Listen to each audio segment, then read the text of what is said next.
हैन। हजुर दाइ। अब उसले पनि लगभग धेरै समय नै जस्तो भइसक्यो डायमन्ड कट्समा आएको हैन। अब तिमीलाई यसो हाम्रो डायमन्ड कट्सको माहौल पनि बताइदेऊ हैन। अनि तिमीलाई आफूलाई चाहिँ जस्तै तिमी जिम गर्नुभन्दा अगाडि कस्तो थियौ र जिम गर्न थालिसकेपछि जिम भन्दा एउटा एक्सर्साइज भनौँ न, एक्सर्साइज गर्न थालिसकेपछि तिम्रो चाहिँ अब कन्फिडेन्स लेभलदेखि लिएर आफ्नो पर्सनालिटीदेखि लिएर हैन तिमीलाई कस्तो के लागिरहेको छ त्यो चाहिँ यसो हाम्रो बताइदेऊ न त। सुरुमा भन्नुपर्दा म चाहिँ अल्छी थिएँ, लास्टै केही पनि गर्न मन लाग्दैन, घरमा नि काम गर्नु पर्थेन। जब फेरि जिम जाने सोच आयो, धेरै अल्छी भएपछि अब केही गर्ने भन्ने भयो, खाली टाइम धेरै भयो, त्यसपछि जिम जाने भन्ने सोच आयो। त्यसपछि जिम जोइन गरेँ मैले। त्यसपछि चाहिँ डिसिप्लिनमा बस्न कसरी कन्टिन्यू डेली एक्सर्साइज गर्ने भन्ने माइन्डसेटहरू बनाएँ। सुरुमा अल्छी केही गर्नु मन लाग्ने, पछि चाहिँ जिम नगइकन जिम गएन भने घरमा बस्न अल्छी लाग्ने, त्यस्तो हुन्छ। अहिले चाहिँ एनर्जेटिक भएको छौ भनौँ न। जुन तिमी पहिला जिम गर्नुभन्दा अगाडि अल्छी थियौ, जुन तिमी एकदम लेजिनेस के गर्न मन नलाग्ने हैन एकदम अल्छी भएर बस्थ्यौ भने अब तिमी जिम आइसक्यो या भनौँ न एक्सर्साइज गर्ने बानी भइसकेपछि अहिले तिमी चाहिँ अलिकति एनर्जेटिक हैन, अहिले एक्सप्लोसिभ, अहिले कामहरू एकदम गर्न मन लाग्ने। अनि आफ्नो डेली रुटिनमा एक्सर्साइज बाहेक अरू तिम्रो डेली जुन कामहरू छ त्यो कामहरू पनि तिमीलाई अल्छी नमानिकन गर्ने हैन। अहिले आफूलाई हेल्दी पनि फिल गर्यो। अनि एक त तिम्रो हाइट पनि राम्रो छ मेरो भाइ।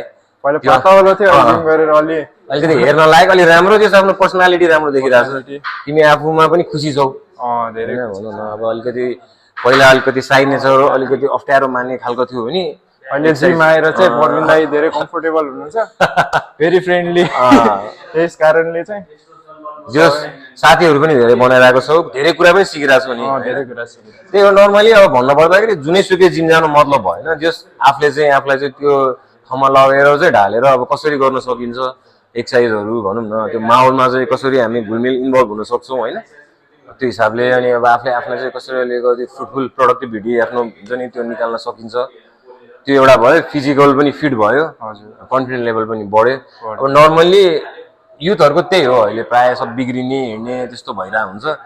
कुनै चिजमा इङ्गेज भयो भने चाहिँ जस अलिकति डिसिप्लिनमा बसेर भनौँ न अगाडि बढ्ने, राइट वेमा लाग्ने भयो।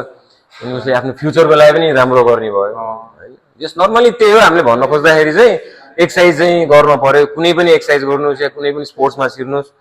अब नर्मली चाहिँ कस्तो हुन्छ भने अब एक्सर्साइज पनि भेराइटी भयो। इभन जिममै पनि अब कोही चाहिँ फिट हुन्छु भनेर आउँछन् भने भनौँ न, कोही चाहिँ अब वेट लस गर्छु भनेर आउँछन्, अब कोही चाहिँ कम्पिटिसनमै जान्छु म, स्टेजमै जान्छु म, स्टेज सेयर गर्छु म अरू एथलिटहरूसँग हैन, कम्पिटिसन गर्छु म भनेर आउँछन्।